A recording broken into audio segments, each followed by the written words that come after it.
Hello, students. This is an overview of the assignment that we started in class, which is to participate in a class discussion using evidence to support your claim. So, during virtual class today, we went through a Kahoot. So, today, I'm going to spend a lot of time focusing on this single graphic. And so, this is the process that we practiced in the Kahoot.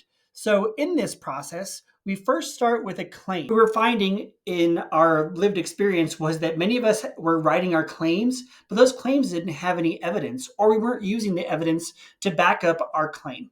And so today we practice that. So when we do that, we start with the claim first. In your head, you say, you know what I think?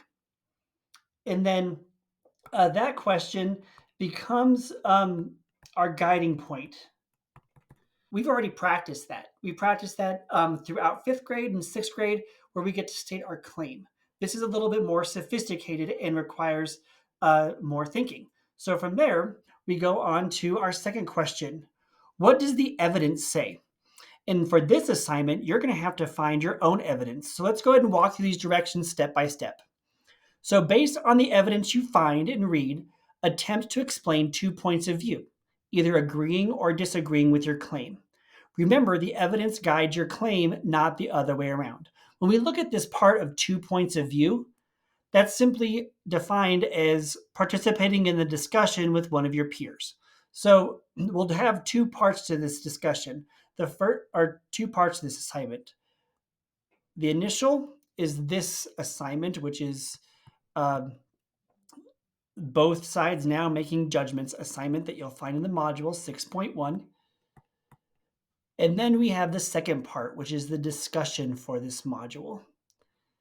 Now, you'll only be graded on the discussion itself in your participation within it, because if you don't do this part, which is this planning guide, it's very difficult to participate in the full discussion the way that you're being asked. Let's go through those step by step. First thing is you find and read your evidence using the chart below. Where it shows evidence, copy and paste the evidence that aligns with your claim the most. So right here, I'm focusing on step number 2 and step number 3. What does the evidence say? Think aloud, what does this evidence seem to say? Let's go ahead and look at the example. So you have a total of 8 different questions that you could choose to answer. I'm going to choose to answer this one. Who do you admire?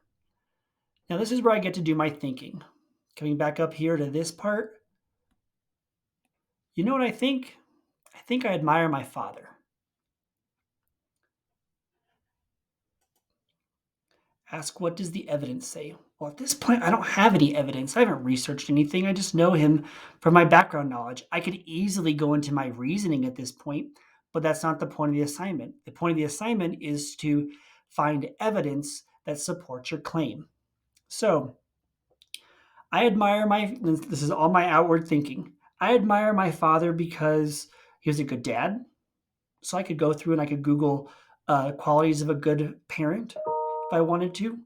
I could go through it, and I admire my father because of the time that he spent with us. So I could Google quality time as I could just Google quality time as love language, maybe pulling from my background knowledge. So you'll want to spend a lot of time in this process right here, which is where you take a stand. And this is where you're going to be pulling in your background knowledge, the same process that we follow whenever we're presented with evidence, with information. Think aloud. This evidence seems to say, well, I still haven't found any evidence, but I don't want to be stuck. And so let's go back to my claim. In your head, say, you know what I think? Who do you admire? You know what I think? I think my partner, my discussion partner, because I'm focusing again on the fact that this is 2 points of view. It's not just me playing solo. I think my partner would want to know that my dad was an Army military hero and he was awarded a Bronze Star. And they may not know what that is. So, in thinking about the other person and their point of view, I begin to go look for my research. So, what I did is I went ahead and I looked up what a Bronze Star medal is because I know my father earned that in Vietnam. And so I could include all of those in my reasoning. However, the focus of this assignment is to use the evidence to guide the conversation. So, as I continue to present more evidence, the other person will interact with me, responding to my evidence. The next part of our process, think about this. What does the evidence seem to say out loud? The evidence, in my case, in this piece of in this information, seems to say down here, as I look at that information, the Bronze Star is a United States Armed Forces decoration. This seems to say that my father was awarded the Bronze Star. Gotta ask myself, just like we practice in the Kahoot, is that true? Is that a fact? In my case, yes, it is. So if the other person were to respond, is that true? I would be able to say, yes, it's a fact. Here's what the Bronze Star is. And we'd be able to continue the conversation in that manner. So, our next part, come up with a connection or a keyword. All right, in my case, I would go to the discussion. So, that's where I'm going to focus on the next part of our phases. So, it's very clear that these first three are done on this paper or on this assignment and in your head, in your thinking. The second two are done in the module. So let's look at those directions. First, in the module, in the discussion, write your claim. Second, wait for someone else to respond.